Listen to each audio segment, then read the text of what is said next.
नमस्कार आदाब दोस्तों, मैं हूं Ayaz. A to Z India news में आज आपको हम एक समाजवादी पार्टी से जुड़ी हुई खबर दिखाने जा रहे हैं, जिसमें आपको हम बता दें कि नगर पालिका चुनाव करीब होने के साथ साथ समाजवादी पार्टी में एक बड़ा फेरबदल देखने को मिल रहा है, जहां 25 जिलाध्यक्षों को नई तैनाती दी गई है और समाजवादी पार्टी को अब नगर पालिका चुनाव के लिए कहीं ना कहीं अब दमखम के साथ जुड़ना होगा। इसी कड़ी में मेरे सहयोगी शकील अंसारी उत्तर प्रदेश के जनपद कासगंज के नए जिलाध्यक्ष विक्रम सिंह यादव से मिले हैं। चलिए आपको दिखाते हैं शकील अंसारी की विक्रम सिंह यादव से सीधी मुलाकात। नमस्कार, आप देख रहे हैं A to Z India news. A to Z India news जो है आपको वो सच्ची खबरें दिखाता है और एक ना एक हस्ती से आपकी मुलाकातें कराता है। आज हम बात करेंगे समाजवादी पार्टी की, जो समाजवादी पार्टी ने एक बड़ा फेरबदल किया है अपने जिला अध्यक्षों का। आज उत्तर प्रदेश के 25 जिलों के जिला अध्यक्षों को बदला गया है। उसी कड़ी में आज हमें जनपद कासगंज में, जहां एक नौजवान को कासगंज की कमान संभालने के लिए जिम्मेदारी दी गई है, वो हैं विक्रम सिंह यादव, जो पहले भी जिला अध्यक्ष रह चुके हैं समाजवादी पार्टी का और दोबारा उनको ये कमान कासगंज की दी गई है। आइए हम उनसे बात करते हैं। A to Z India news में आपका स्वागत है। धन्यवाद। अध्यक्ष जी, ये बताइए, सबसे पहले तो A to Z India news आपको मुबारकबाद देता है क्योंकि आप दोबारा जिला अध्यक्ष बने हुए हैं। इस वक्त जो है समाजवादी पार्टी का संगठन बहुत ही कमज़ोर है, जैसे कि 2012 से लगातार 17 तक तो ये आपका संगठन मजबूत रहा, लेकिन अब बिल्कुल जान नहीं रहे हैं संगठन में। नहीं, ये कहना ठीक नहीं है। ऐसा है, समाजवादी पार्टी अगर कमज़ोर होती तो 127 सीट हम जीत के आए हैं और 80 सीटें हम 1000 और 5 2000 के अंतर से हारे हैं। कुछ कुटिलताएँ, कुछ सत्ता पक्ष के बड़े लोग जब झूठी बात करेंगे, अफवाहें फैलाएंगे और जनता के बीच में झूठे वादे करेंगे, लोगों को गुमराह करेंगे, जो कभी राजनीति में पहले नहीं होता था। जब राजनीति का क्या मूल्य गिर जाएंगे, नैतिक मूल्य गिर जाएंगे, तो कभी कभी इस तरह के दुष्परिणाम आते हैं। लेकिन संगठन कमजोर नहीं था, सब लोगों ने मेहनत की, पुराने ने भी मेहनत की। कासगंज और जो है एटा, ये समाजवादी का गढ़ माना जाता था, लेकिन अब जो है समाजवादी पार्टी यहाँ कोई भी सीट जो है नहीं जीत पा रही है। सिर्फ एक विधानसभा इस बार में जीती हुई है। हर जो कोई, चाहे जिला पंचायत हो, चाहे प्रधानी से लेकर जो है कोई सा भी चुनाव हो, समाजवादी पार्टी का उस पर परचम लहराता था। लेकिन आज जो है वो लगातार जो है ये गिरता जा रहा है। इस तरह क्या वजह है? कि कार्यकर्ताओं की कमजोरी है या कोई डर है कार्यकर्ताओं में जो गाँव तक नहीं पहुँच रहा है, अपनी आवाज़ नहीं पहुँचा रहा है? कमजोरी नहीं है, सरकारी आतंकवाद जो है समय है और जो मशीनरी का दुरुपयोग किया गया। पिछले 2022 के चुनाव में हर विधानसभा में 15,000 वोट काटे गए। तो जब 15-20 हज़ार वोट काटे जाएंगे और हमारे वोट बढ़ाए नहीं जाएंगे तो इससे काफ़ी कभी परिणाम नहीं आएंगे। लेकिन अब हम सजग हो गए हैं और संगठन की जो मुझे कमान मिली है, हमने बिल्कुल तय कर लिया है, हम बूथ मैनेजमेंट को ठीक रखेंगे और वोट जो बनाए जाएंगे उस पर खास नज़र रखेंगे और संगठन में बहुत सभी वर्गों को सहयोग देंगे। जो हमारी कमियाँ रही हैं उसको दुरुस्त करेंगे और जहाँ जहाँ हम कमज़ोर रहे हैं, कमज़ोर बूथों का आकलन कर रहे हैं, हमने सूची बनाई है। कमज़ोर बूथों पर हम विशेष काम करेंगे और हम कमज़ोर बूथों को, अपने जो नौजवान जो मेहनती हैं उनको जिम्मेदारी देंगे। हमारे जिस समाज का बूथ कमज़ोर और हमारे पास कार्यकर्ताओं की फौज है, हमें सभी समाज के लोग हमारे साथ हैं, उनको उनका उत्तरदायित्व सौंपा जाएगा और हम लोग भी कमज़ोर बूथों का आकलन कर रहे हैं। मेरा सबसे बड़ी क्वालिटी ये रही है कि मैं कमज़ोर बूथ पर बहुत काम करता हूँ। जो हमारे कमज़ोर बूथ हैं, मेरा व्यक्तिगत आकलन है कि अगले चुनाव में उसकी संख्या में हम जीत को बढ़ाते हैं और इस पर हम काम करेंगे और इसका परिणाम में अच्छा मिलेगा। कभी भी जो है निकाय चुनाव का ऐलान हो सकता है। आप किस तरीके से भारतीय जनता पार्टी का मुकाबला करेंगे? भारतीय जनता पार्टी को हम निकाय चुनाव में नेस्ता नाबूद कर दें। आपको याद हो कि जब मैं 2012 में अध्यक्ष था, 10 में से 7 सीट हमने जीती थी। हम लोग गाँव में जीते, शहर में कम जीतते थे। मैं आपको बताना चाहता हूँ कि मेरे जिलाध्यक्ष बनने के बाद भाजपा में खलबली मच गई है। मेरे काम करने के तरीकों को वो अच्छी तरह जानते हैं। मैं उनके सामने युद्धों के मैदान में मेरा उनका आमना सामना हुआ है। बिल्कुल आप समझ लीजिए, निकाय चुनाव में समाजवादी पार्टी बहुत बड़े मार्जिन से जीत के आएगी और यहाँ हम एक एक नगर पालिका पर हमारी नज़र है। हम लोगों से अपने स्तर से सूचना भी प्राप्त कर रहे हैं, अभी मीटिंग भी बुलाएंगे। हमें आरक्षण का इंतजार है, बहुत जल्दी मीटिंग बुलाएंगे। मीटिंग बुलाने के बाद फिर वो रणनीति बनाएंगे। नगर पालिकाओं में जाके हमारे लोग सर्वे करेंगे, कार्यकर्ताओं को भेजेंगे और ज़मीनी रूप से लोगों की नज़रिया क्या है, वो किस व्यक्ति को जिताना चाहते हैं, जनता में किस व्यक्ति की क्या पैठ है। इसका कई उसमें चैनल में एक व्यक्ति की सूचना गलत हो, उसे हम 4-5 एंगल से उसका क्रॉस चेक करा के और एक अच्छे प्रत्याशी को भाजपा को चुनौती देंगे और अच्छा प्रत्याशी हर नगर पालिका में जिताएंगे और बड़े मार्जिन से सभी सीटें जीतेंगे। जनता के बीच जाएंगे, भारतीय जनता पार्टी को हराएंगे, क्या मुद्दे होंगे आपके निकाय चुनाव के? मुद्दे देखिए, निकाय चुनाव में आप ये बताइए, जनपद में समाजवादी पार्टी की सरकार थी तो यहाँ 4 लेन का बाईपास बना, रोडवेज बना, स्टेडियम बना, यहाँ न्यायालय बना, एमजी कॉलेज, कन्या गर्ल्स कॉलेज, पटियाली का बाईपास बना। कितने ऐसे मुद्दे हैं, पुल बने, कई पुल हमारे बने, ये काली नदी तमाम 4 पुल कासगंज में बड़े बने। बीजेपी के 8 साल में कोई एक काम नहीं है, सिवाय देखिए देश को गृहयुद्ध की तरफ ले जाना चाहते हैं। हर वक्त टीवी में और मीडिया मैनेजमेंट करके वो मुस्लिम्स के खिलाफ, ईसाइस के खिलाफ, सिख्स के खिलाफ, अन्य समाजों के खिलाफ ओबीसी की लड़ाई की बात कर रहे हैं। अभी इस प्रकरण में जो राहुल गांधी की सजा हुई है ओबीसी की बात कर रहे हैं, ओबीसी की बात कर रहे हैं। तो बताएं, शासकीय अधिवक्ताओं की सूची में कितने ओबीसी अधिवक्ता नियुक्त हुए? 68,000 जगह ओबीसी के लोगों की सरेआम बेईमानी हुई। अगर ओबीसी के बहुत बड़े हितैषी हैं तो फिर जनगणना क्यों नहीं कर रहे थे जातिगत? ये ओबीसी और दलितों के बहुत बड़े विरोधी हैं, और ये इनका जो चोला है, इनका कोई हिंदुत्व नहीं है, इनका कोई राष्ट्रवाद नहीं है। इनका राष्ट्रवाद मजबूत होता तो देश का 6.5 लाख करोड़ का मुद्रा भंडार घट करके 5.5 लाख करोड़ कैसे हो गया? अगर इनका राष्ट्रवाद होता तो जीडीपी कैसे गिर गई?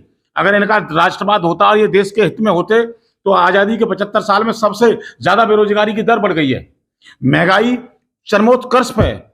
महंगाई और देखिए मंदी, आज लोग क्यों परेशान हैं कि मंदी और महंगाई साथ साथ चल रही है। जो हम चीज खरीद के लाते हैं बाजार से वो हमें महंगी मिल रही है, और जो चीज हम प्रोडक्शन करते हैं बनाते हैं वो बाजार में सस्ता जा रहा है। इससे हमारी डबल परेशानी बढ़ गई है, और ये चीज लोगों को हम बताएंगे।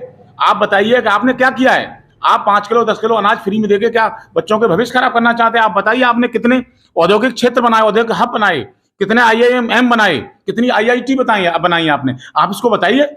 आप ये झूठी बात और फर्जी बात आप बताइए। उसके आरिफ के साथ एक सारस रहता था, कितना बड़ा उसने उसकी जान बचाई और उसका मित्र बन गया। आज वो चिड़ियाघर में बंद कर दिया, उसकी जान खतरे में। ये सांड जो घूम रहे हैं, आप कितने सांड बंद कर रहे हैं? देश के प्रधानमंत्री ने चुनावी रैली में कहा कि हम किसानों को सांडों से मुक्ति दिला देंगे, हम गायों से मुक्ति दिला देंगे, जो अब लावारिस गायें। आज किसानों का 40 से 45% फसल को ये लावारिस गाय और लावारिस सांड खत्म कर रहे हैं। तो ये सारे मुद्दे हैं और लोग जग गए हैं। देखिए, लोग जानते हैं अगर भारतीय जनता पार्टी को खत्म करना है तो केंद्र की सरकार को खत्म करना पड़ेगा। किसान ये समझ गया है कि ये गुंडागर्दी और ईडी और सीबीआई के बल पर और लोगों को आतंक फैलाकर, दहशत फैला करके लोगों को दमन करना चाहते हैं। ये लॉ एंड ऑर्डर की जो बात कर रहे हैं, प्रदेश में सबसे बड़ी डकैती भारतीय जनता पार्टी की सरकार में पड़ी। बनारस में, मथुरा में 8 करोड़ की डकैती पड़ी। एक थाने में एक आईओ ने एक बलात्कार पीड़ित महिला के साथ बलात्कार किया। इससे ज्यादा दुर्भाग्यपूर्ण कानून व्यवस्था क्या हो सकती है? इस देश में 6-6 साल की बच्चियों के साथ अनगनत बलात्कार हो रहे हैं। बेटियां चौराहे पर चिल्ला रही हैं कि हमारी रक्षा करो। आज जो स्थिति है, सारा नौजवान जाग गया है और इस देश के लोग थोड़ा लेट जगते हैं, लेकिन मैं जानता हूं जब क्रांति करते हैं तो बहुत बहुत बड़े बड़े तानाशाहों को पलट के इन्होंने नेस्तनाबूद कर दिया। भारतीय जनता पार्टी कहती है सबका साथ सबका विश्वास लेकर चल रही है, नारा दे रही है। और अब जो समाजवादी पार्टी का वोट यादव और मुस्लिम मैन कहलाया जाता था, बैंक बैलेंस वोट को माना जाता था, लेकिन अब जो है भारतीय जनता पार्टी जो है पसमानदा मुसलमानों को भी अपनाना चाहती है और उस पर डोरे डाल रही है। क्या आपका वोट बैंक कमेगा नहीं? देखिए, मुसलमान और डोरे डालने की बात भारतीय जनता पार्टी के बारे में आप मत कहिए। इस देश में 25 करोड़ मुस्लिम भाई है, आपने एक टिकट मुस्लिम भाई को नहीं दी।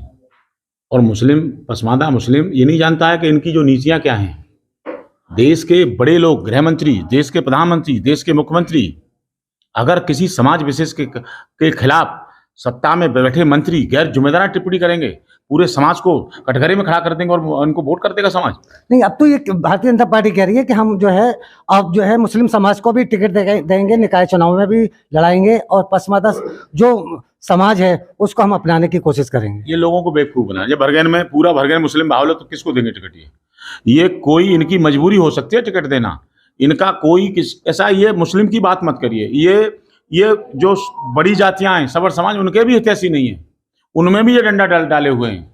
इनका एक ही काम है, मीडिया और उसको मैनेजमेंट करके अपनी बात को अनावश्यक रखना, बड़ा चढ़ा के पेश करना, लोगों को गलत आंकड़े पेश करना। इनके जमाने में सारी, चाहे विकास की दर देख लीजिए, इनके जमाने में आप देखिए इस देश में आयात निर्यात का उसका प्रतिशत देख लीजिए, हर क्षेत्र में भारत पिछड़ा है। और इनकी जो नीतियां हैं, नगर पालिका के चुनाव में मुसलमानों को टिकट देंगे, तो मुसलमान इन्होंने कितने राज्यसभा सांसद नॉमिनेट किए हैं, विधान परिषद में कितने मुसलमान भेजे हैं। इनकी अपनी मजबूरी हो सकती है, एक दो को भेज सकते हैं, लेकिन ये किसी भी ये देश के हित में नहीं है। मैं हमेशा ये कहता हूं कि ये लोग वो लोग हैं, ये जब अंग्रेज थे तो वहां भी ये नंबर 1 पे ही थे, और जब मुगल काल था तो वहां भी नंबर 1 पे थे। इनका कोई एजेंडा नहीं है, इनका सत्ता एजेंडा है। ये राष्ट्र विरोधी लोग हैं। राष्ट्र भक्त वो हैं जो राष्ट्र की जीडीपी बढ़ाएं, राष्ट्र भक्त वो हैं जो हमारे मुद्रा कोष को बढ़ाएं, राष्ट्र भक्त वो हैं जो नौजवानों की बेरोजगारी कम करें। जो बेरोजगारी बढ़ा रहे हैं, मुद्रा कोष खत्म कर रहे हैं, महंगाई बढ़ा रहे हैं, उनसे बड़ा राष्ट्र विरोधी कोई नहीं हो सकता। राष्ट्र व्यक्तियों से बड़ा है। जिन लोगों से व्यक्ति पीड़ित हैं वो राष्ट्र के कैसे भक्त हो सकते हैं। 2024 की क्या तैयारी है, किसकी उम्मीद है यहाँ टिकट मिलेगी? देखिए, ये मेरा काम नहीं है, ये तो हाईकमान तय करेगा। हम लोग सिपाही हैं, लेकिन इतना जरूर आश्वस्त करना चाहते हैं कि हम जो भी पार्टी का प्रत्याशी बनाया जाएगा, तन मन धन से हम सब लोग चुनाव लड़ाएंगे।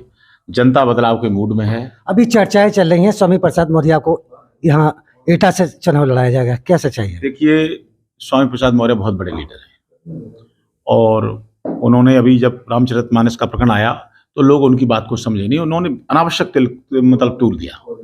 उन्होंने भगवान राम के कृतित्व पर कभी कोई सवाल खड़ा नहीं किया, और उन्होंने जो रामलीला थी उस पर कोई सवाल खड़े, उसमें जो बीच में जो अनावश्यक ओबीसी और दलित समाज के अपमानित करने की जो बातें हुई, उस पर एक सवाल खड़े किए।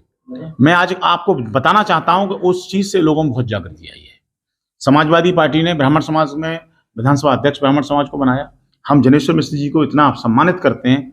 समाजवादी पार्टी में आज भी पवन पांडे जी को देख लीजिए, अशोक वाजपेयी को हमने कई बार मंत्री बनाया। समाजवादी पार्टी ने हम बड़े बड़े पदों पर ब्राह्मण समाज के लोगों को बैठाला है। मेरा सवाल जो है, यहाँ एटा पर किस समाज को टिकट दिया जाएगा? देखिए, समाज की बात तो मैं नहीं कहता, लेकिन कुल मिलाकर के ये है कि एटा पर सशक्त प्रत्याशी आएगा, और सब कैलकुलेट हो रहा है, एक एक कैलकुलेशन कर चल रहा है। और अब आप आश्वस्त रहिए कि यहाँ की सूचना ठीक जाएगी, बिना किसी स्वार्थ के जाएगी, सही स्थिति बताई जाएगी, और अच्छा प्रत्याशी उतारा जाएगा। हाईकमान को भाई निर्णय उन्हें करना है, हमें जिले की सही तस्वीर उनके सामने रखनी है, और जब सही तस्वीर रख जाएगी, टेक्निकल पूरे समीकरण उनके बताने क्या क्या समीकरण है, भारतीय जनता पार्टी को कैसे हराया जा सकता है, हम पूरा चार्ट बना के उन्हें देंगे। और मेरा आकलन है कि लोग जानते हैं कि हमारे आंकड़ों पर लोग भरोसा करते हैं। हम इस चीज़ को सारे लोग मिल करके हाईकमान को अच्छी बात सारी चीज़ से अवगत कराएंगे, और अच्छा प्रत्याशी समाजवादी पार्टियां लड़ाएगी। तो ये थे हमारे साथ में विक्रम सिंह यादव, जो कासगंज की समाजवादी पार्टी ने जो कमान संभालने के लिए जिम्मेदारी दी है, और इनसे हमने कुछ तीखे भी सवाल किए और अच्छे भी सवाल किए, सारे समाज को लेकर भी सवाल किए। हर सवाल का जवाब बखूबी दिया। अगली मुलाकात किसी और हस्ती से कराएंगे। देखते रहिए A to Z India news.